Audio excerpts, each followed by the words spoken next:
Motorola's version of a note phone is back. I'm talking about the Moto G Stylus 2025. It's a mid-range phone with stylus support, so could it be the right choice for you? I'm Will for GSM Arena, and let's find out in our Moto G Stylus 2025 review.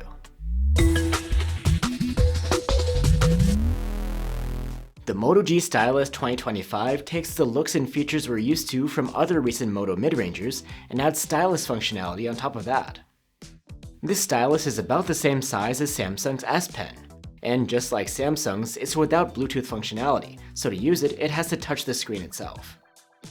The Moto G Stylus 2025 brings upgrades this year, like a higher res screen, ingress protection, an updated chipset, and faster charging. And just like the previous model, this specific phone is only being released in North American markets, though Motorola also has the Edge 60 stylus for the Indian market with a slightly different chipset. Here you get a familiar design, with the back covered in eco leather. It's a pretty flat back that meets the plastic frame with a bit of an edge. A nice touch is how the eco leather flows up over the camera housing. The phone is grippy and easy to wield.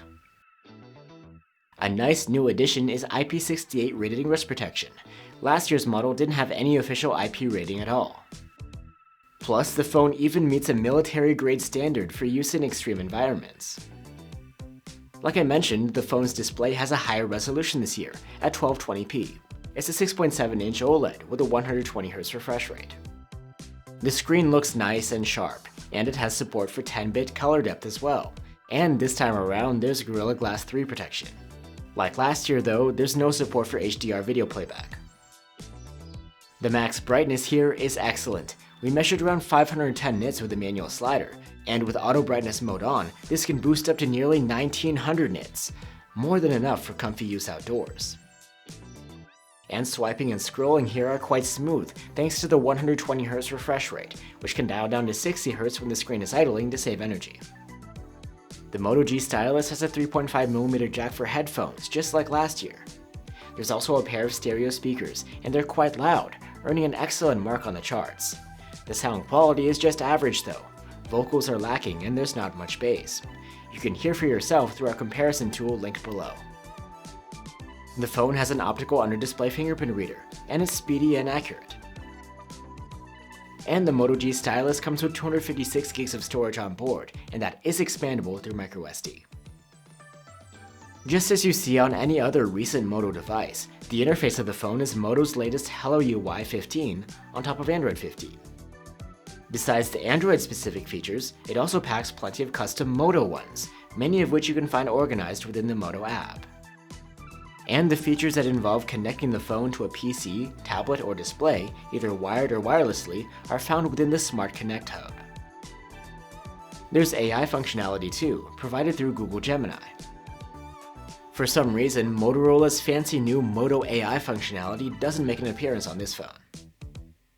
The Moto G Stylus does have its own set of stylus-based features.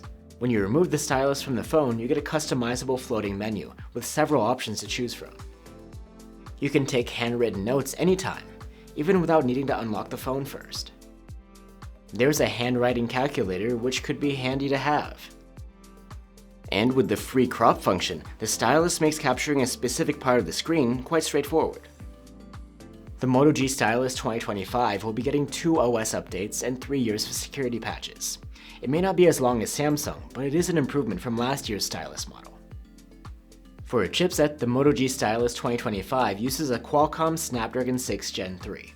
It's a modest upgrade over the Snapdragon 6 Gen 1 of last year's model, and it's the same chipset you'd find in phones like the Samsung Galaxy A36. In benchmarks, the Moto G Stylus does a decent job for a mid-ranger, without really standing out.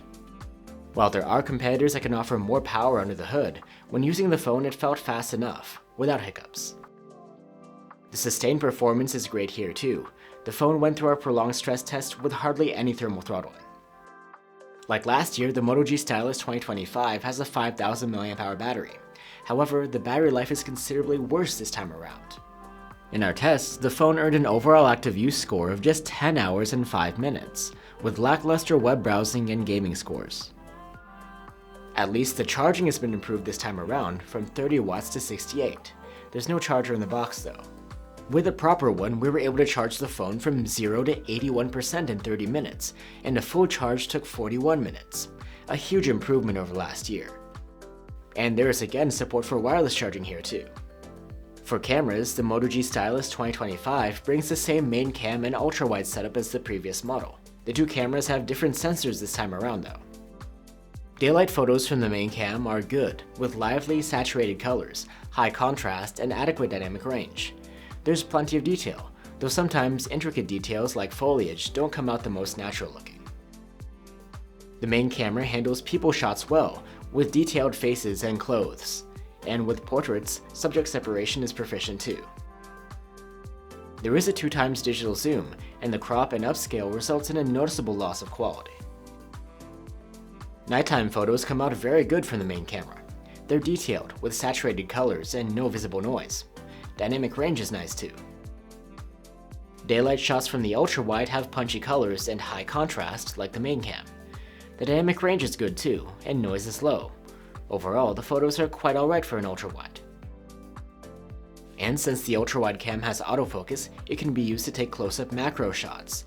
They have plenty of detail, but the colors become even more popping, and they're definitely over the top here. And at night, the ultrawide takes photos with bright exposure and nice color saturation. The detail is mediocre though, and there's a lot of visible noise. Still, it's a pretty good showing for the class. Selfies come out at 8 megapixels from a 32 megapixel front-facing camera. They're really good, detailed and sharp, with accurate colors, wide dynamic range, and good contrast. The subject is always well exposed, with natural facial details. The Moto G Stylus supports 4K video recording with all of its cameras.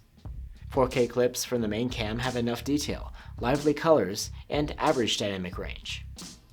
And 4K videos from the ultrawide camera actually are similar in overall quality. Electronic stabilization is supported in 4K, and it does a very good job. And the low-light videos from the main camera have good exposure levels, acceptable detail, saturated colors, and low noise. So that's the Moto G Stylus 2025. It's a mid-ranger packed with plenty of features, and that's not even counting the extra perk of having a stylus always handy. We're also happy that Moto has added ingress protection and improved the charging here. The only real shortcoming is that the battery life is below average. If you can live with that, the Moto G Stylus 2025 is well worth checking out. Thanks for watching guys. If you want the stylus support for cheaper, you could consider the 2024 model. And a North American alternative with better battery life is the Samsung Galaxy A36. Let us know what you think, and I'll see you on the next one.